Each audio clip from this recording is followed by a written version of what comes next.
ini. Roh-Mu tidak dibatasi ruang dan waktu. Engkau Tuhan yang hadir, di mana kami memuji dan menyembah Tuhan. Roh-Mu hadir, dan ketika Roh-Mu hadir, Roh-Mu menjamah hati kami. Ada kekuatan, ada kelepasan, ada pemulihan, ada pertolongan, ada pengharapan di dalam nama Yesus. Terima kasih Roh Kudus, terima kasih. Berbicaralah kepada kami melalui kebenaran firman-Mu. Firman-Mu yang akan menguatkan roh kami. Firman-Mu yang akan terus menolong kami berjalan dalam kebenaran-Mu. Sekalipun ada di dalam masa-masa yang sulit. Terima kasih Roh Kudus. Urapi hamba yang akan menyampaikan kebenaran firman Tuhan. Hamba hanyalah Allah Tuhan. Urapi hamba-Mu dengan kuasa Roh Kudus-Mu. Dalam nama Tuhan kami Yesus Kristus. Kami berdoa dan menyambut kebenaran firman-Mu. Haleluya. Amin. Puji Tuhan, shalom Bapak Ibu yang dikasihi oleh Tuhan. Shalom bagi semua yang ada di rumah yang sedang mengikuti ibadah doa malam hari ini. Kita akan belajar sama-sama kebenaran firman Tuhan yang diambil dari WPDA kita hari ini.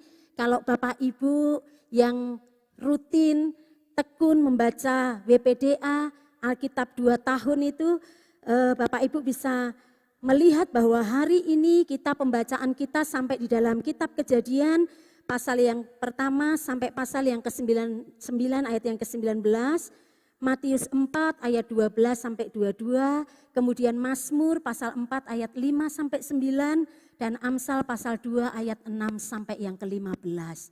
Dari pembacaan BPDA hari ini kita akan belajar dari dua tokoh Alkitab dalam Perjanjian Lama. Bagaimana mereka mendengar ketika mereka mendengar atau mereka ada dalam situasi-situasi yang mencemaskan, situasi yang menakutkan, situasi yang mengkhawatirkan. Apa yang mereka lakukan, langkah apa yang mereka lakukan. Kita akan belajar dari dua tokoh ini yaitu Nuh dengan Daud. Kita akan belajar terlebih dahulu dari Nuh. Kalau Bapak Ibu membaca Alkitab, kitab Nuh ini bisa dibaca kisahnya di dalam kitab Kejadian pasal yang ke-6 sampai pasal yang ke-9. Pada waktu itu di dalam pasalnya yang ke-6 ayat yang ke-13, di situ Allah melihat bahwa pada zaman Nuh semakin banyak manusia yang hidup dalam kejahatan. Dan Tuhan sedih melihat kecenderungan hati manusia adalah mulai melakukan sesuatu yang membuat mereka melakukan dosa.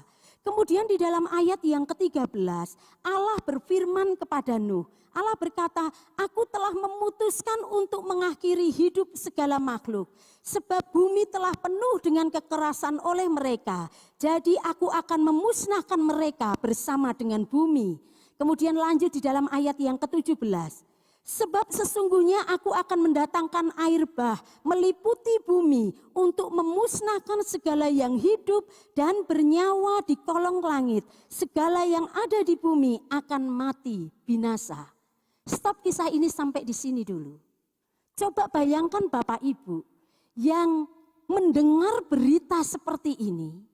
Kira-kira apa yang Bapak Ibu rasakan gitu? Ketika Tuhan berfirman bahwa Tuhan akan melenyapkan semua manusia yang ada di muka bumi dengan segala ciptaannya yang bernafas. Tuhan akan melenyapkan semuanya dengan air bah. Coba bayangkan Nuh yang mendengar berita seperti itu. Nuh walaupun dia orang yang hidup takut akan Tuhan. Nuh orang benar di hadapan Tuhan. Tetapi secara manusia biasa ketika Nuh mendengar berita seperti itu. Bisa kita bayangkan tentunya dia mengalami yang namanya rasa cemas. Tentunya Nuh mengalami yang namanya rasa takut, rasa gelisah. Itu hal yang manusiawi. Lalu kita belajar dari Daud. Kalau Bapak Ibu baca WPDA kita hari ini di dalam Mazmur pasal yang keempat. Kalau Mazmur pasal yang ketiga dan keempat, itu latar belakangnya adalah bagaimana Daud sedang ada dalam situasi yang mencemaskan sebab kerajaannya itu dikudeta oleh anaknya sendiri yaitu Absalom.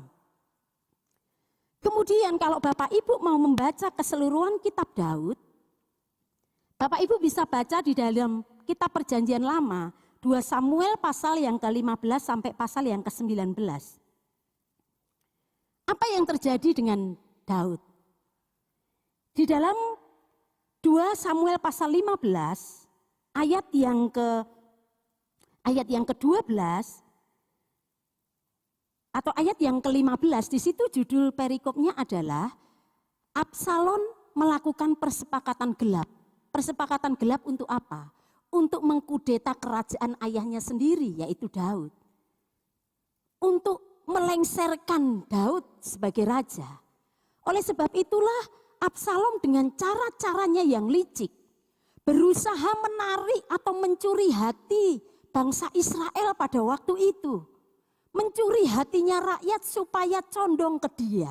Dan ini terjadi semakin hari semakin banyak orang Israel yang berpaut hatinya kepada Absalom. Bapak Ibu yang dikasihi oleh Tuhan, di dalam 2 Samuel pasal 15 ayat yang ke-12b firman Tuhan berkata, demikianlah persepakatan gelap itu menjadi semakin kuat dan makin banyaklah rakyat yang memihak kepada Absalom.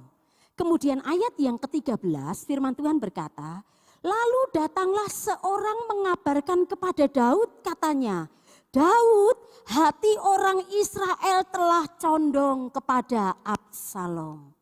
Ketika coba bayangkan kembali, ketika Daud mendengar berita ini, berita bahwa anaknya sendiri melakukan persepakatan gelap untuk menjatuhkan dia, untuk merebut kerajaan yang dipimpinnya. Apa yang dirasakan oleh Daud saat itu?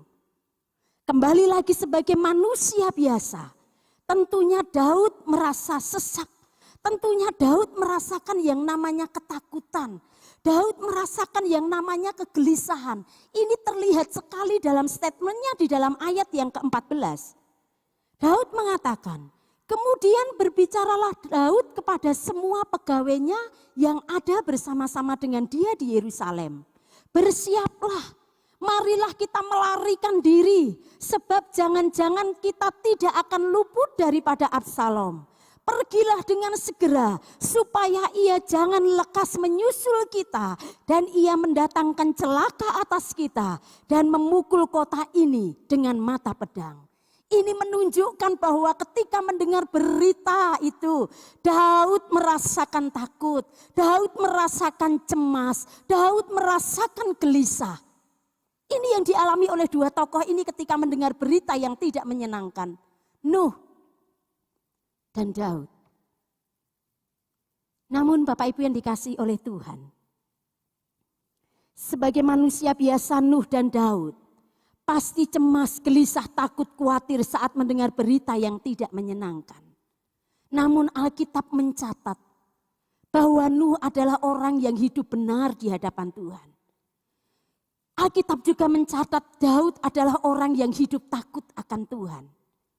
Ketika mereka diperhadapkan kepada berita yang menakutkan, diperhadapkan kepada situasi yang menakutkan, yang membuat khawatir, yang membuat cemas. Kita belajar dari langkah iman yang benar yang mereka ambil sebagai orang percaya yang hidup takut akan Tuhan. Mari kita belajar. Ada dua langkah iman yang benar. Kita belajar dari yang pertama dari Daud. Dari Nuh, apa yang dia lakukan? Langkah apa yang dilakukan oleh Nuh? Kita lihat di dalam Kejadian pasal 6 ayat 15. Pada saat Tuhan menyampaikan berita yang tidak menyenangkan itu kepada Nuh bahwa Tuhan akan melenyapkan semua manusia, semua yang bernafas di muka bumi ini. Tuhan memberikan perintah kepada Nuh. Nuh, buatlah bahtera dengan ukuran yang sudah ditetapkan oleh Tuhan, dengan bahan yang sudah ditetapkan oleh Tuhan. Kemudian Tuhan juga memberikan perintah kepada Nuh, masukkan sepasang-sepasang dari semua makhluk atau binatang yang ada. Kemudian dari makhluk atau binatang yang tidak haram, masukkan khusus 7 pasang. Yang lainnya masukkan 1 pasang, 1 pasang. Kemudian apa yang diperintahkan Tuhan lagi? Kemudian bawalah masuk ke dalam bahtera istrimu, anak-anakmu, menantumu dan binatang-binatang yang tadi sudah Tuhan tetapkan. Dan apa yang dikatakan oleh firman Tuhan di dalam Kejadian pasal 7 ayat 1 sampai 2. Di situ Tuhan itu perintah yang Tuhan berikan, dan Kejadian pasal 7 ayat yang kelima. Firman Tuhan berkata, lalu Nuh melakukan segala yang diperintahkan Tuhan kepadanya. Langkah iman yang Nuh lakukan, yang Nuh ambil ketika dia mendengar berita yang mencemaskan, berita yang menakutkan bahwa Tuhan akan melenyapkan semua isi bumi ini. Langkah iman yang Nuh ambil adalah dia melakukan apa yang menjadi bagiannya untuk dia lakukan. Ayat yang ketujuh, firman Tuhan di dalam Kejadian pasal yang ketujuh ayat yang kelima. Lalu Nuh melakukan segala yang diperintahkan Tuhan kepadanya. Nuh melakukan apa yang menjadi bagian yang harus dia lakukan. Amin. Dia taati perintah Tuhan. Dia lakukan aturan-aturan yang Tuhan berikan dalam pembuatan bahtera, dalam memasukkan semua binatang-binatang yang Tuhan sudah tentukan. Itu langkah iman yang dilakukan oleh Nuh. Lalu langkah iman apa yang dilakukan oleh Daud? Langkah iman yang benar yang dilakukan oleh Daud adalah dalam kecemasan dan kesesakan hatinya, mendengar, mengalami bahwa Absalom anaknya sedang mengkudeta dia, mengejar-ngejar Daud dan ingin membunuhnya. Apa yang dilakukan oleh Daud? Daud mengambil langkah iman yang benar, yaitu dia berseru, dia berdoa, menyerahkan kecemasannya, menyerahkan kesesakan hatinya kepada Tuhan. Di dalam Mazmur pasal yang keempat ayat yang kedua, firman Tuhan berkata, ini doa Daud, apabila aku berseru, jawablah aku ya Allah yang membenarkan aku. Di dalam kesesakan Engkau memberi kelegaan kepadaku. Kasihanilah aku Tuhan dan dengarlah doaku. Langkah iman yang benar dari 2 tokoh ini yang harus kita pelajari. Yang pertama, ketika kita ada mendengar berita-berita hari-hari ini yang semakin menakutkan tentang pandemi COVID-19. Kita mendengar atau mengalami situasi-situasi yang tidak menyenangkan. Langkah iman yang benar sebagai orang-orang percaya adalah yang pertama, lakukan apa yang menjadi bagian yang harus kita lakukan. Taati firman Tuhan. Dalam masa pandemik seperti ini ada aturan-aturan protokol kesehatan yang harus kita lakukan. Lakukan itu dengan baik. Dan yang kedua, seperti Daud katakan, dalam kesesakan aku berseru dan berdoa kepada Tuhan. Tuhan kasihanilah aku dan jawablah doaku. Ketika mereka 2 tokoh ini mengambil langkah yang benar, langkah iman yang benar, apa yang terjadi? Hasilnya apa? Lihat Nuh. Yang dialami oleh Nuh ketika dia melakukan apa yang harusnya menjadi bagiannya. Nuh dan keluarganya aman dalam pemeliharaan Tuhan. Di dalam Kejadian pasal yang ke-6 ayat 21, ketika Tuhan meminta Nuh untuk membuat bahtera, kemudian Tuhan menyuruh Nuh membawa keluarganya dan memasukkan sepasang-sepasang binatang-binatang yang ada. Tuhan tidak berhenti sampai di situ. Tuhan tahu Nuh dan keluarganya juga binatang-binatang itu bukan 1-2 hari akan ada di dalam bahtera itu.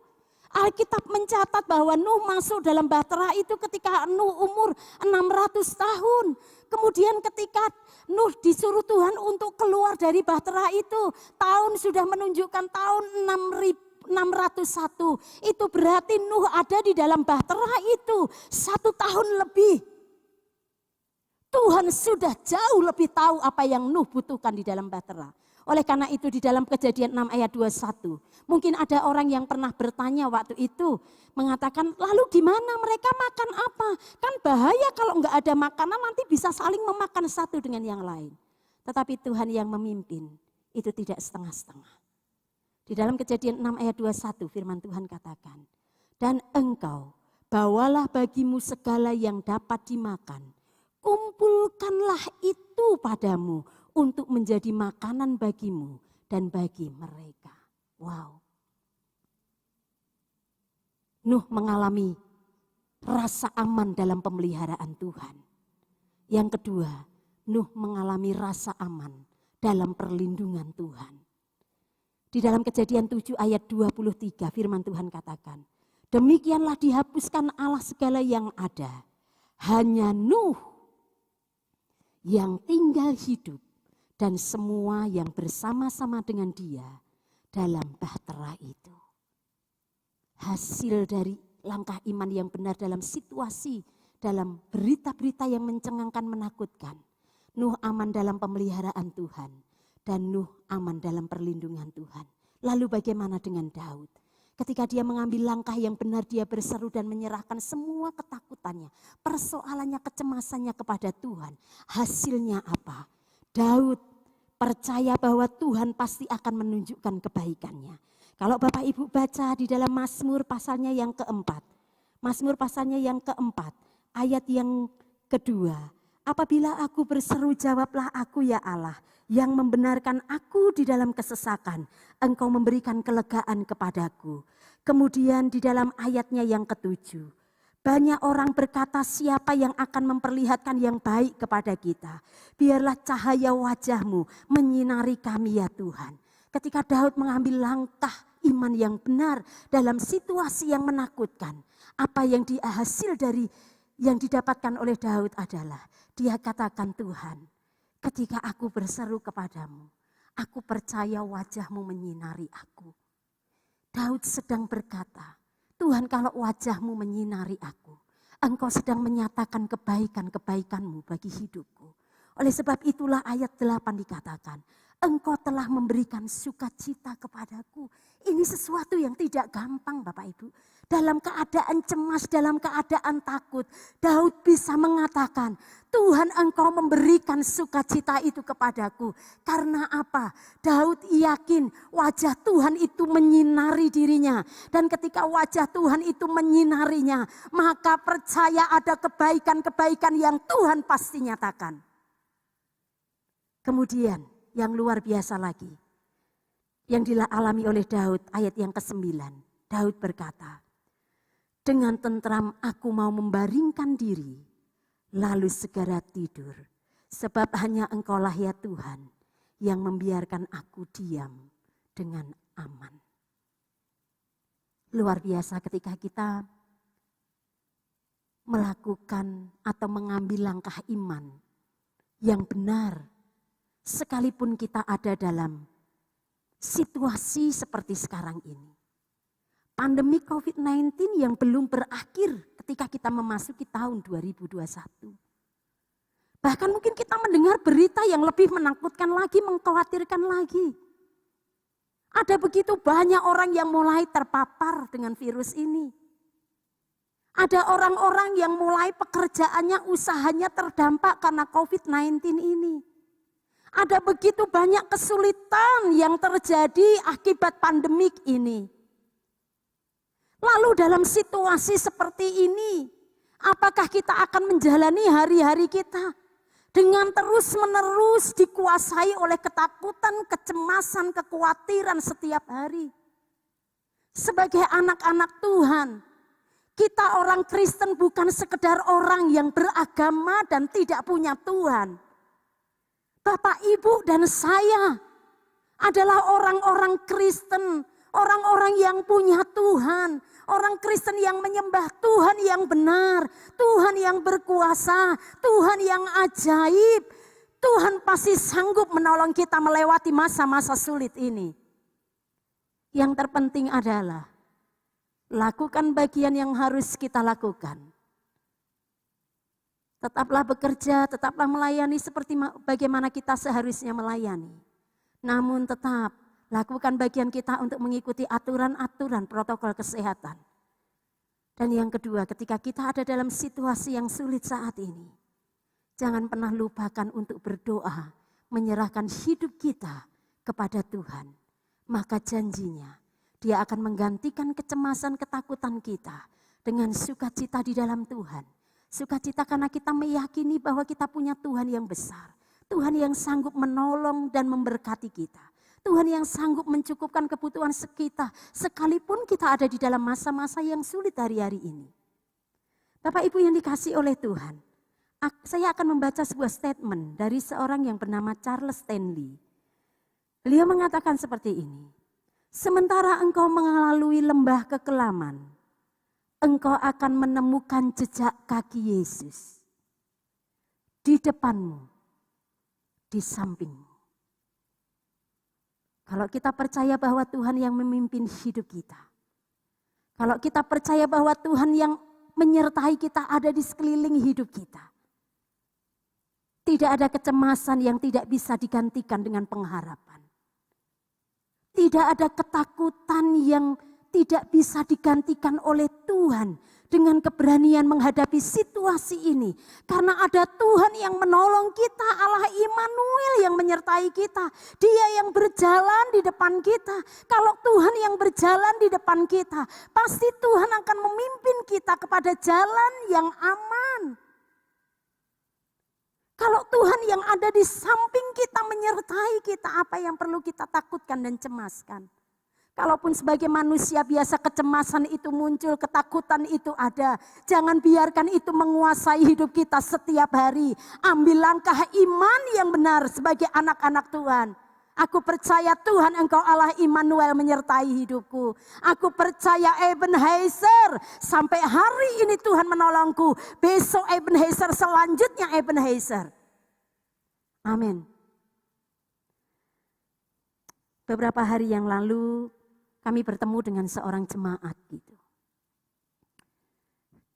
Dia punya usaha, kantor dan gudangnya itu besar sekali. Kemudian kami ngobrol, tetapi tetap memperhatikan protokol kesehatan. Kami tetap pakai masker, kami tetap duduknya jarak, itu mungkin 1 meter lebih. Kemudian di dalam sedikit obrolan itu kami bertanya, bagaimana Pak dengan keadaan bisnis Bapak, usaha Bapak dalam masa pandemik? Dia langsung mengatakan sangat menurun. Omset sangat menurun. Keuntungan sangat menurun. Tapi dia katakan, tapi ya apa? Memang begini situasinya. Saya tetap bekerja. Apa yang bisa saya kerjakan tentunya dengan menerapkan protokol kesehatan dengan benar. Dan dia berkata, saya berdoa kepada Tuhan. Karena Tuhan yang memberkati hidup saya. Tuhan yang menolong saya.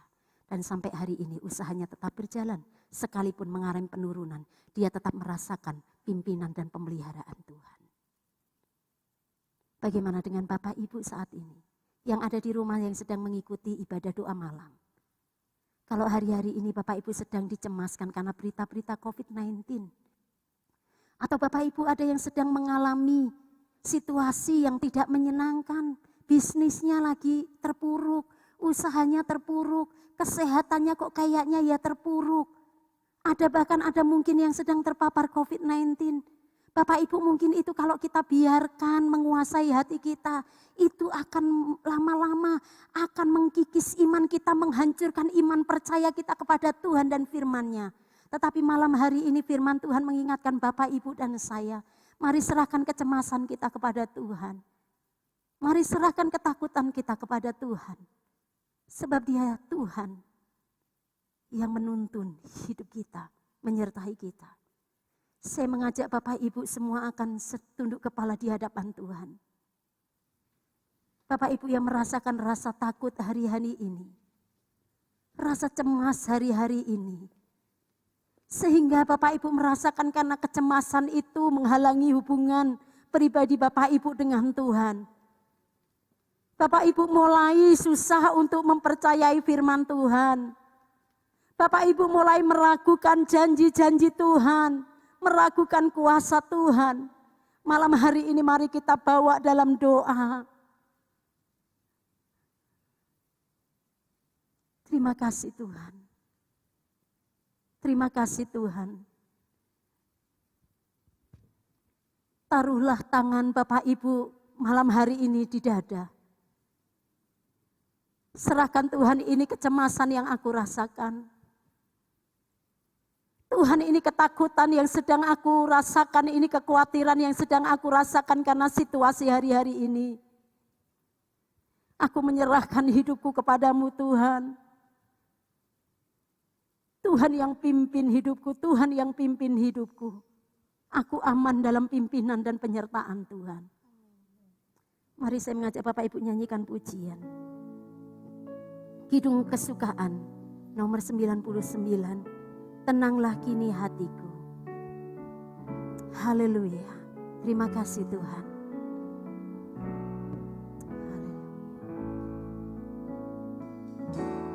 Tenanglah kini hatiku. Tuhan memimpin langkahku. Di tiap saat kan kerja, tetap ku rasakan tangannya. Tuhanlah yang membimbingku. Tanganku dipegang teguh. Hatiku berserah penuh. Tanganku dipegang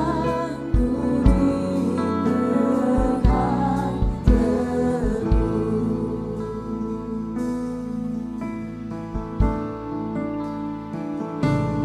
Di malam yang gelap benar, di taman indah dan segar, di topang dan di laut tenang, tetap tanganku dipegang. Tuhanlah yang membimbingku. Tanganku dipegang teguh. Hatiku Amin. Haleluya, haleluya, haleluya. Terima kasih Bapa dalam surga, pimpinlah kami terus untuk hidup belajar sesuai dengan firman Tuhan. Seperti Daud Tuhan, ketika ada tekanan dalam hidupnya, dia tetap berpasrah pada Tuhan yang punya kuasa, Tuhan yang punya keajaiban, kedahsyatan. Karena itu pada malam hari ini kami datang pada Tuhan, kami mengangkat setiap doa-doa kami kepada Tuhan. Karena kami tahu Allah kami Allah yang dahsyat, Allah kami Allah yang punya berkuasa, Allah kami juga Allah yang peduli kepada setiap kami yang tetap berseru berharap pada Tuhan. Terima kasih Bapa, terima kasih Tuhan. Dalam nama Tuhan Yesus Kristus. Terima kasih Tuhan. Saat hari ini kami akan berdoa buat bangsa negara kami Indonesia, di mana kami berada, di mana kami tinggal, di mana kami bergereja, bisa beribadah dan melayani Tuhan. Kami bersyukur tinggal di negara kami ini Tuhan, Indonesia. Karena itu kami berdoa ketika bangsa dan negara kami mengalami persoalan. Kami berdoa, kami percaya, kami taruh negara kami bangsa Indonesia ke dalam tangan kasih setia Tuhan. Kami berdoa di dalam nama Tuhan Yesus. Kristus. Saat ini kau ada terjadi Tuhan. Oh, kami terganggu kesehatan. Kami berdoa buat pemulihan kesehatan bangsa kami Tuhan. Oh, bangsa kami sedang tengah musibah. Namanya sakit penyakit. Yaitu nama COVID-19. Kami berdoa, kami percaya masih ada mujizat di dalam Tuhan. Bagi bangsa kami Indonesia. Karena itu kami berdoa buat mereka yang tanggung jawab untuk memulihkan bangsa kami Indonesia secara kesehatan. Kami berdoa biar Tuhan tolong Tuhan pakai mereka. Karena itu kami berdoa buat pejabat-pejabat yang ada di negara Indonesia. Kami percaya Tuhan pakai mereka untuk memberikan pemulihan bagi kesehatan di Indonesia. Untuk memberikan rasa pemulihan untuk ekonomi. Sehingga kami bisa bekerja, bisa berkarya di bangsa Indonesia. Terlebih bisa beribadah dan melayani Tuhan. Terima kasih Bapak, terima kasih kami berdoa buat bangsa Indonesia. Kami berdoa buat para pemimpin bangsa Indonesia Tuhan. Yaitu mulai dari pimpinan tertinggi Bapak Presiden Joko Widodo Tuhan.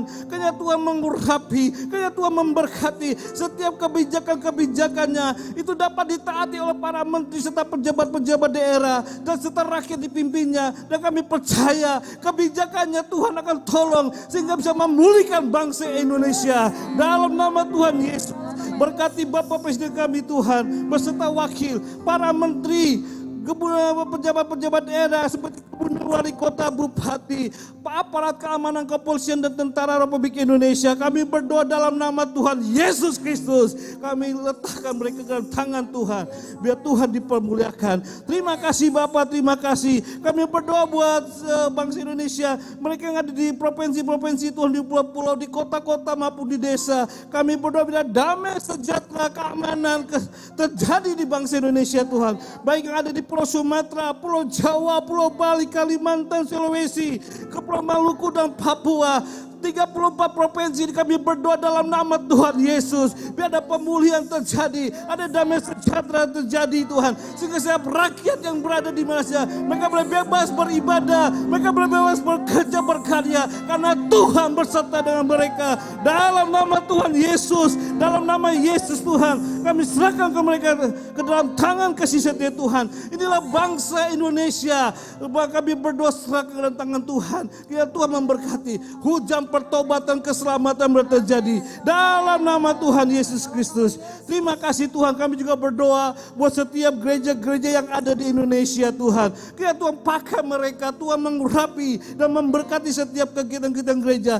Baik yang mereka sudah melakukan secara online maupun offline. Kami berdoa, kami percaya Tuhan akan mengurapi dan memakai gereja untuk menjadi suara Tuhan diperdengarkan. Terima kasih Bapak, terima kasih. Khususnya kami berdoa buat gereja kami GSJ Ebenezer beserta satelit-satelitnya Tuhan, yaitu satelit yang ada di Karmel, satelit Sion, satelit Elohim, satelit Immanuel Wiyung, satelit Anugerah, satelit Elim, satelit Air Hidup, satelit Gesmani, satelit Siloam, satelit Eklesia, satelit Bethlehem, Immanuel East dan satelit Maranatha. Kami berdoa gereja Sidang Jemaat Ebenezer beserta 13 satelit ini Tuhan akan pakai untuk membuat jiwa-jiwa datang pada Tuhan. Setiap kegiatan-kegiatan yang kami percaya Tuhan akan tolong dalam nama Yesus, baik kegiatan doa, ibadah raya dan host family baik dilakukan secara online. Kami berdoa mulai kegiatan ini, kami percaya banyak jiwa-jiwa akan dimenangkan dalam nama Tuhan Yesus Kristus. Kami berdoa buat gereja kami tercinta ini Tuhan. Terima kasih Bapak, terima kasih. Dan kami berdoa buat para pemimpinnya, yaitu Bapak Gembala Sidang kami Tuhan, Bapak Pendeta Teguh Kurniawan beserta istri dan keluarganya, ketiga putrinya. Kayak Tuhan memberkati, tambah-tambahkan urapan Tuhan dan beliau dalam memimpin, di dalam mengembalakan gereja kami ini Tuhan. Tuhan memberkati beliau dalam pekerjaan usaha terlebih dalam pelayanannya. Terima kasih Tuhan juga buat penasihat gereja kami, Bapak Pendeta Ika Hatu beserta keluarga. Kami ucap syukur karena Tuhan terus memakai dalam kemasa Tuhan ini. Biar Tuhan mengurapi sehingga nasihat-nasihat beliau, pelayanan beliau, kami pun akan diberkati. Terima kasih Bapak buat 12 majlis gereja-gereja juga Tuhan memberkati. Terima kasih buat mereka yang sudah membantu memberikan waktu, keuangan, talenta untuk memberkati gereja Sidang Jemaat Ebenezer Tuhan. Kiranya Tuhan memberkati. Terima kasih Bapak buat keluarga-keluarga pastoral, keluarga pengajar host family, komisi, satelit. Kami berdoa, kami percaya melalui mereka sudah memberikan waktu, tenaga, talenta untuk melayani Tuhan. Kiranya Tuhan akan memberkati mereka dengan kesehatan, dengan sukacita, dengan berkat melimpah. Bahkan buat hamba-hambamu yang sudah melayani pada malam hari ini, WLC hingga pemusik, terima kasih Tuhan, kami sudah diberkati mulai tante mereka.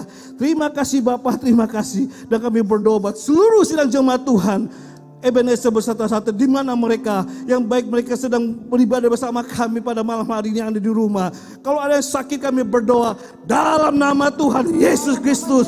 Tuhan, bangkitkan iman kami, bangkitkan sidang jemaat Tuhan, supaya mereka terpercaya di tengah-tengah proses hidup masih ada Allah yang berkuasa, yang peduli, yang siap menolong kami, memulihkan, menyembuhkan, menyelamatkan. Dalam nama Yesus, dimanapun kami berada, kami mengangkat tangan dan berkata, Tuhan tolonglah kami dalam nama Yesus. Dan mereka jemaat yang sedang bermasalah, bergumul dalam keluarganya, kami berdoa ke Tuhan memulihkan dengan damai sejahtera. Sedang jemaat yang sedang mengalami kesulitan ekonomi, pekerjaan, atau karena di PHK, kami berdoa Tuhan tolong, Tuhan akan memberkati. Kami percaya mujizat masih terjadi. Juga buat jemaat yang mencari pekerjaan juga Tuhan memberkati. Jemaat sedang mencari pasangan hidup juga kami Tuhan memberkati. Terima kasih Bapa, terima kasih Tuhan. Kami percaya Tuhan, maka yang kami sembah Allah yang hidup dan berkuasa. Haleluya. Mari kita bangkit dulu, kita akan berdoa. Haleluya. Terima kasih Tuhan. Aku punya Tuhan yang besar. Aku punya Tuhan yang besar, yang telah berjanji. Amin. Dan sanggup maya. Kami katakan iman bersama. Iman kami bersamakan. Percaya kuasa Tuhan masih terjadi. Firman akan dibaca dan kami lakukan. Sanggup menolong.